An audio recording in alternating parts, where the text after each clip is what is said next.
नमस्कार दोस्तों, आज हम आपको दिखा रहे हैं राजगढ़ ज़िले की सबसे बड़ी खबर। राजगढ़ ज़िले के पचौर नगर में एक सप्ताह पूर्व केयर टेकर बनकर आई नेपाली युवती ने करीब 1.5 करोड़ के जेवरात व नकदी चुराने वाली नेपाली चोरनी व उसके गैंग के 10 साथियों को पुलिस ने दिल्ली से गिरफ्तार कर लिया है।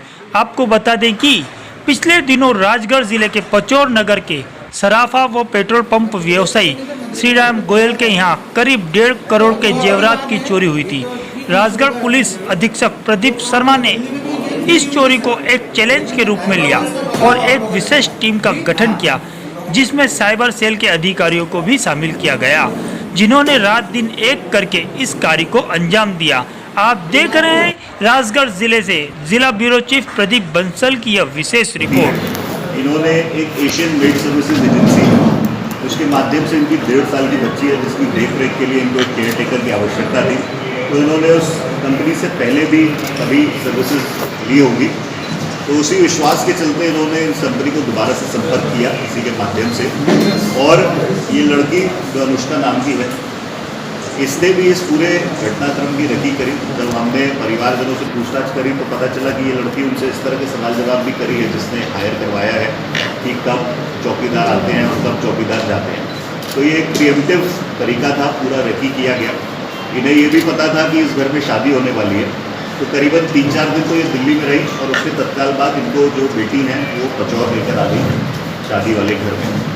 1 महीने तक करीब ये यहाँ पर रही और इन्होंने पूरे घर का विश्वास जीता, क्योंकि बच्ची की केयर करती थी, इसलिए सभी का सॉफ्ट कॉर्नर इनके प्रति था। और शादी का घर था तो सामग्री भी ज़्यादा थी और कुछ चीज़ें जिसको हम सामान्य तौर पे कहेंगे कि शादी के दौरान कुछ लापरवाहियाँ होती हैं, वो भी हुई। इस पूरी लापरवाही का इन्हें फ़ायदा उठाया। 1 महीने तक पूरे घर को स्टडी किया। उसके बाद 13 और 14 जुलाई में इन्होंने अपने नेपाल के कुछ साथियों से संपर्क किया फ़ोन के माध्यम से और व्हाट्सएप कॉल और मैसेंजर कॉल्स के माध्यम से। इन्होंने इनको यहाँ पर बुलाया और पूरी सिचुएशन से अवगत कराया। 1 दिन पहले करीबन शाम को 4-5 बजे के आसपास ये लोग पचौर पहुँचे। एक गाड़ी इन्होंने दिल्ली से किराए से ली और यहाँ आए। इन्होंने घर का रेकी किया। उसी रात 9 बजे के आसपास खिचड़ी में और ग्रीन टी में कुछ दवाइयाँ मिलाकर पूरे परिवार को खिलाई गई, जिसकी वजह से माता पिता और जो उनकी बेटी है वो तीनों बेहोश हो गए। मैं तारीफ़ करना चाहूँगा वो 1.5 साल की बच्ची की, जो इतनी ब्रेव थी कि इस घटनाक्रम में जब माता पिता बेहोश थे वो सुरक्षित रही। उसके बाद सुबह जब इनके दूसरे नौकर घर पर आए, उन्होंने देखा कि घर का ताला खुला हुआ है, कोई ऊपर नहीं है, वो लड़की भी मिसिंग है। जब अंदर जाके देखा तो सामान बिखरा हुआ था और माता पिता और वो लड़की जो मैडम है इनकी बेटी है वो बेहोश थी। उसके बाद इन्होंने पुलिस को सूचना दी। तत्काल मौके पर थाना प्रभारी SDOP साहब, मैं एसपी साहब, FSL के डॉक्टर्स, हमारा डॉग स्क्वाड, साइबर टीम और जो हमारी विशेष टीम है जिनका मैं तक से इसमें उल्लेखित करूँगा, ये सभी लोग मौके पर पहुँचे। उन्होंने मौके का जायज़ा लिया। तत्काल हमें कुछ पिक्चर्स तो क्लियर हुई थी, लेकिन ये आइडिया लगा कि हो सकता है इसके तार ऑब्वियसली एक गाड़ी इन्वॉल्व है, तो आसपास के CCTV कैमरा दिखवाए। फिर हमें लिंक्स डेवलप हुए।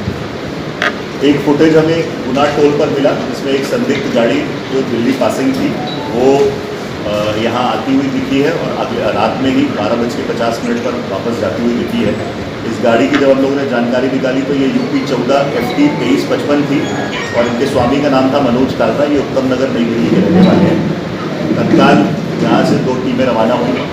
उन्होंने वहाँ जाके अपना डेरा जमाया। दिल्ली पुलिस से संपर्क किया, UP पुलिस से संपर्क किया, हरियाणा पुलिस से संपर्क किया, मेरे के जितने बैचमेट्स हैं हमने उनसे संपर्क किया। तो ये जब इनसे पता किया गया तो इन्होंने एक आदमी का बताया कि इन्होंने मेरे से ये गाड़ी 15,000 रुपये में किराए से ली। मनोज कालरा द्वारा बताया गया कि 3 नेपाली लोग थे जो वाहन में बैठकर पचौर से आना जाना और उसमें साथ में एक लड़की को पचौर से लेकर आना, इस कार्य के लिए उन्होंने ये गाड़ी हम लोगों से मांगी थी। इस पूरे में कुछ घटनाक्रम में हमें सबूत मिले। हमारी टीम में कुछ लोग यहीं चाय वाला और कहीं समोसे वाला बन के इलाके में रुके रहे, इलाके की रेकी करते रहे और जितना भी हमें साइबर से मदद मिलती जा रही थी, क्योंकि ये लोग बहुत शातिर हैं, इन्होंने मोबाइल का प्रयोग कहीं किया नहीं, मोबाइल क्लोज कर लिया था। कुछ अलग अलग डेटा को हम एनालिसिस कर रहे थे और जो लोग थे उनके बारे में जानकारी ले रहे थे। फिर जब हमने परिवार से पूछताछ करी तो एशियन मेड सर्विसेज नाम की फर्म मिली, जिसमें सोनू उर्फ बिलाल अहमद, इनसे पूछताछ की गई और इनके साथ एक और नेपाली महिला है सरिता, पति नवराज शर्मा, किशनपुरा नोएडा की अभी रहने वाली है। इन्होंने अनुष्का को गोयल साहब के यहाँ नौकरी पर रखवाया था। इन दोनों से जब पूछताछ की गई तो हमें और सबूत मिले। हमें तब तक अंदाज़ा हो गया था कि ये गिरोह बहुत बड़ा है, कुछ 4 लोग मिलकर इस घटना को अंजाम नहीं दे सकते, इसमें ऑब्वियसली और भी लोग शामिल होंगे। फिर हमारी टीम ने, जैसा कि आपको बताया कि चाय वाला बन के उस इलाके का रेकी किया जहाँ से हमको सूचना मिली थी। वहाँ पे हमें पहला संदेही सम्राट उर्फ वीर मानधानी, ये नेपाल के रहने वाले, नेपाल पुलिस के जो हमारे बैचमेंट्स हैं उनसे भी हम लोगों ने संपर्क किया है और उन्होंने बताया कि वहाँ पे भी इनका आपराधिक रिकॉर्ड है। उनसे पता चला तो इन्होंने इन सब लोगों के संपर्क में 5 महीने पहले करीबन नई दिल्ली में बदरपुर इलाके में संपर्क में आना बताया और नेपाल के होने के कारण इस पूरे सम्राट को पकड़ने के बाद बाकी तीनों के भी हमको नाम क्लियर हुए।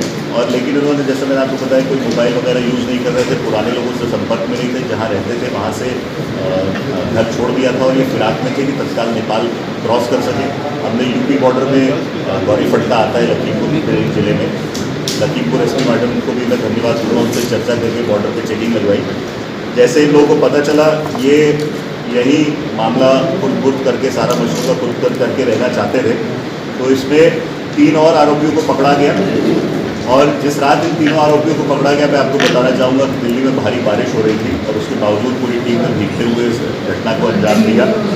इसमें तेज रोकिया, भारत लाल थापा और अनुष्का उर्फ आशु उर्फ कुशलता उर्फ बुखेल, ये तीनों भी नेपाल के रहने वाले हैं। इन तीनों को गिरफ्तार किया गया। इसके बाद इसमें 2 और आरोपी हमें मिले जिन्होंने इस माल को ठिकाने लगाने का प्रयास किया था, उन दोनों को भी गिरफ्तार किया गया। इस तरह से अगर आप देखेंगे तो तेज रोकिया और पिता भीम रोकिया से करीबन 850 ग्राम सोना, अनुष्का और कुशलता पिता ज्ञान बहादुर से करीबन 1 किलो सोना, वीरमान धामी और सम्राट इससे करीबन 1 किलो सोना, भरत लाल पिता लाल बहादुर थापा से 261 ग्राम सोना, मोहम्मद हुसैन से करीबन 2 किलो चांदी, पवन पिता गगन से करीबन 203 ग्राम सोना और कमल पिता गोरख ठाकुर से करीबन 100 ग्राम चांदी। इस तरह से टोटल 3 किलो 200 ग्राम के आसपास सोना जब्त किया गया है और करीबन 2 किलो के आसपास चांदी जब्त की गई है। कुछ चांदी 16-17 किलो इन लोगों ने उसको गला के बेचा गया। जो दोनों आरोपी हैं, विक्रांत कुलकर्णी और मोहम्मद हुसैन, इन दोनों से उसके संबंध में जो नगद राशि है करीबन 5,13,020 रुपये टोटल अभी तक हम लोगों ने जब्त की है। और कुल 6 मोबाइल जो इस घटनाक्रम में उपयोग किए गए थे वो बरामद किए गए हैं। एक शेवरोले सेल गाड़ी जो वाहन मालिक थे कालरा जी, उनसे जब पूछताछ की गई तो वो गाड़ी जो इन्होंने 15,000 रुपये किराए में दी थी वो गाड़ी जब्त की गई है। इस पूरी टीम में एडिशनल एसपी नवल सिसोदिया साहब, एसडीओपी साहब पदम सिंह बघेल और थाना प्रभारी डीपी लोहिया का तो अहम भूमिका और मार्गदर्शन था ही। मैं बधाई देना चाहूँगा सब इंस्पेक्टर राम कुमार रघुवंशी, शैलेश चंद कर्नाटक, जितेंद्र अजदारे, आरक्षक मोइन, आरक्षक दिनेश, शशांक यादव, रवि कुशवाहा, सब इंस्पेक्टर धर्मेंद्र शर्मा, राजकिशोर गुर्जर, राजवीर बघेल, चेतन दुबे, अर्जुन राजपूत, अजय राजपूत, सुदामा, महिला आरक्षक पल्लवी सोलंकी। और मुझे बहुत गर्व है इन लोगों पर कि ये लगातार पिछले 1 हफ्ते से दिल्ली में बने हुए थे, ना इन्होंने अपने खाने की चिंता करी, ना सोने की चिंता करी, और इस राजगढ़ की जनता ने जो पुलिस पर भरोसा किया उसके लिए खड़ा हो गए। हम लोग, जैसी मेरी एडीजी साहब से चर्चा हुई है, डीजी साहब को इसके संबंध में इनाम के पत्र लिखेंगे और जो गोयल साहब ने हम लोगों को रिवॉर्ड देने का घोषणा की है उसके संबंध में भी हम डीजी साहब से चर्चा करके उसमें हमारा कोशिश ये रहेगा कि देश हित में ये जो पैसा है ये इसको जो सीएम रिलीफ फंड है उस पर जमा कराया।